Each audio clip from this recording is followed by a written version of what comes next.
Welcome जनाब, Ruby remedies and recipes में एक बार फिर खुशामदीद। आज लेकर आई हूँ एक ऐसी रेसिपी जो कि है मल्टी विटामिन का नेमुल बदल, जो कि दवा भी है और ग़िज़ा भी।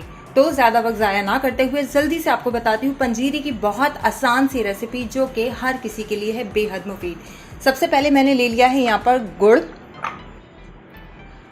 ये साबुत है, आप इसको पीस भी सकते हैं। ये आप अपनी मेजरमेंट के हिसाब से, मैं आपको घरेलू तरीके से बता रही हूँ। एक प्याली के करीब जो है ये गुड़ है, यानी कि 2 बड़े पीसीस हैं। अगर आप इसको क्रश करेंगे तो तकरीबन जो है 50 ग्राम के करीब ये पिसने के बाद हो जाएगी।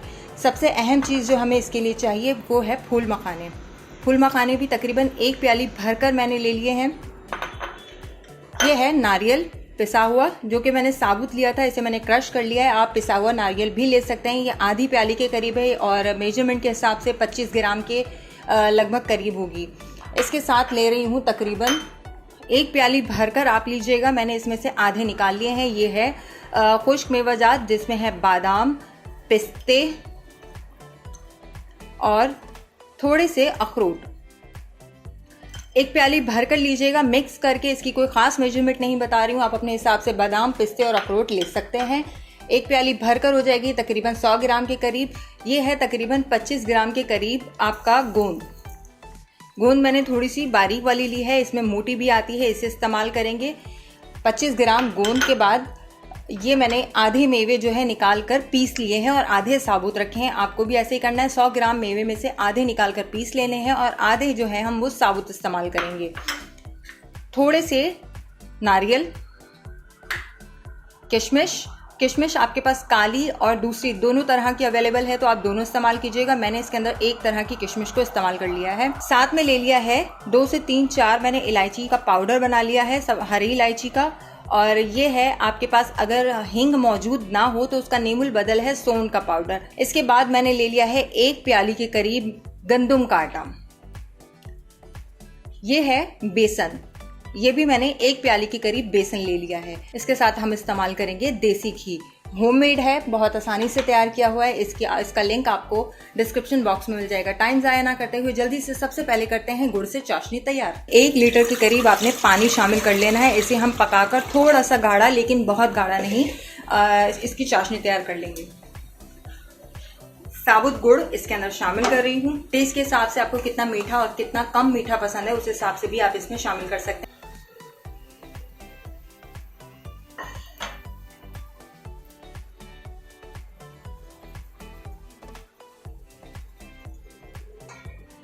तकरीबन 30 सेकंड इसको जो है मैंने रोस्ट किया है।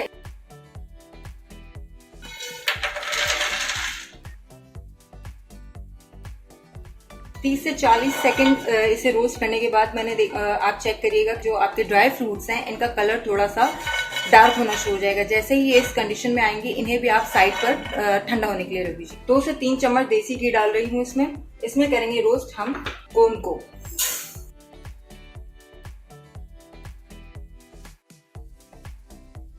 मैं आप शामिल कर रही हूँ इसके अंदर किशमिश की मिकदार आप कम या ज्यादा कर सकते हैं।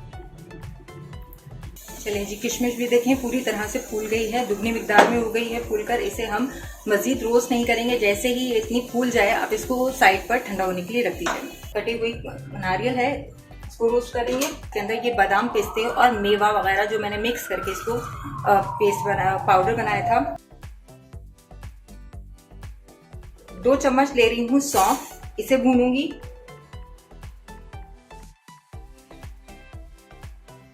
तो आखिर में बारी है हमारे नारियल की। इसे हम हल्का सा रोस्ट करेंगे, सिर्फ इतना कि हल्का सा गोल्डन हो जाए। चलिए जी, इसका भी खुशबू आना शुरू हो गई है और ये गोल्डन भी होना शुरू हो गया है।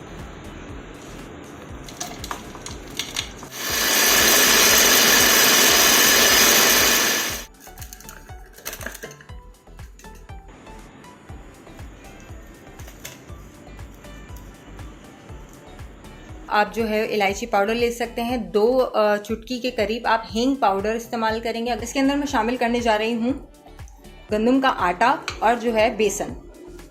इसे सिर्फ जो है 30 से 40 सेकंड तक मैं बगैर घी के थोड़ा सा रोस्ट करूँगी।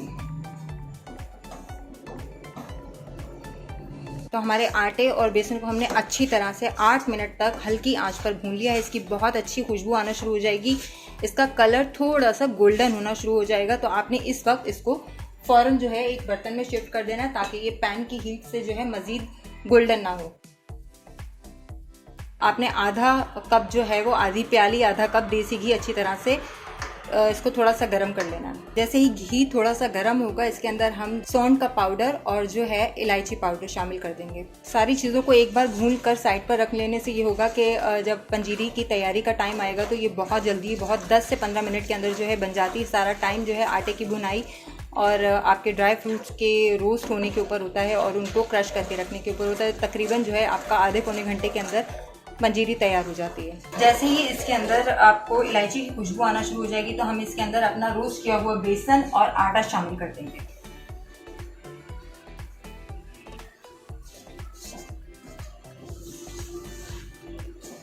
इसे हम तकरीबन 4 से 5 मिनट तक मजीद भून लेंगे इस घी के अंदर। इसी तरह से आपको जो है मुस्तकिल चम्मच चलाना है 3 से 4 मिनट तक, हल्की आंच के ऊपर करना है, बिल्कुल तेज आंच के ऊपर इसको नहीं भूनना है। एक मज़ेदार सी टिप आपको बताने जा रही हूँ। जब भी आप बेसन का हलवा बनाते हैं या बेसन से आप पंजीरी बनाते हैं, आटे से बनाते हैं, तो उसकी पहचान ये होती है कि भुनाई के बाद ये बेसन घी छोड़ देता है। बेसन हो गया, आटा हो गया, ये घी को रिलीज़ करना छोड़ देता है। लेकिन ये जैसे ही ठंडा होगा ये वापस तमाम घी को जो है एब्जॉर्ब कर लेगा। ये हमारा भून चुका है, इसे हम साइड पे कर लेते हैं। उतनी देर देख लेते हैं हमारी चाशनी कितनी तैयार हुई है। चाशनी को पकते हुए तकरीबन 15 से 20 मिनट हो गए हैं। अभी ये बहुत लिक्विडी है। इसमें मैंने 1 लीटर के करीब पानी डाला था। इसकी आंच को मैंने थोड़ा सा तेज कर दिया है ताकि थोड़ा सा गाढ़ा हो जाए। इतनी देर हम कर लेते हैं अपने आटे के अंदर ड्राई फ्रूट्स को मिक्स। इसे मैंने चूल्हे से उतार लिया है और ये देखें इसकी कुछ इस तरह से थिकनेस होगी। इसके अंदर हम शामिल करेंगे अपने तमाम रोस्ट किए हुए ड्राई फ्रूट्स।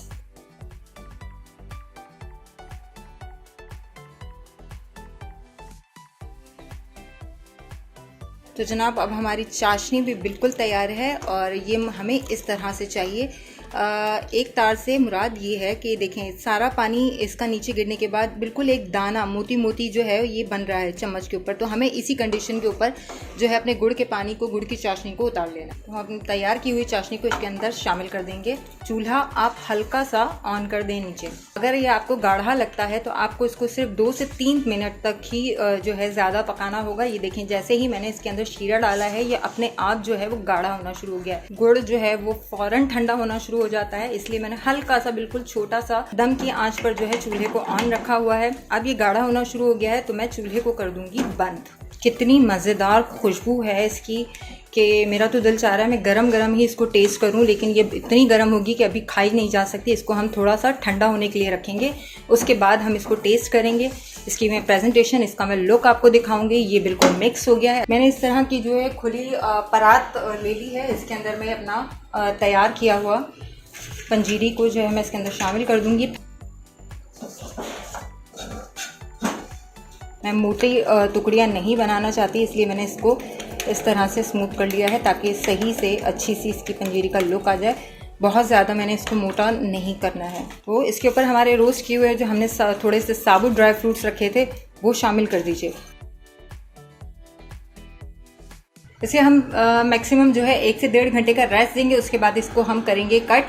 लेकिन मैं आपके लिए एक लेकर आई हूँ मज़ेदार सी टिप। आपको इसी सूरत में जब ये थोड़ी सी ठंडी और थोड़ी सी गर्म हो तो उस वक्त आप इसको जो है कट लगा सकते हैं। इसमें गुड़ का जायका बहुत अच्छा लग रहा है, मैं टेस्ट करके आपको बता रही हूँ। बादाम पिस्ते बहुत अच्छे जो अलग से हमने रोस्ट किए हैं उसका एक बहुत अलग फ्लेवर आ रहा है। मज़ेदार सी एक टिप है, टिप कैसे भूल सकते हैं। तो जनाब वो ख़वातीन जो कि डिलीवरी के बाद पंजीरी का इस्तेमाल करती हैं उनके लिए ख़ास तौर पर यह है कि पूरी रेसिपी आप इसी तरह से बनाइए, लेकिन इसके अंदर शामिल कर दीजिए कमरकस को, जो आपको पिंसार से बहुत आसानी से मिल जाता है। पिंसार से वो लेकर आइए, इसको हलवे के अंदर वो शामिल कर दीजिए, उससे बन जाती है डिलीवरी वाली ख़वातीन के लिए ये मल्टीविटामिन का नेचुरली नेवल बदल है।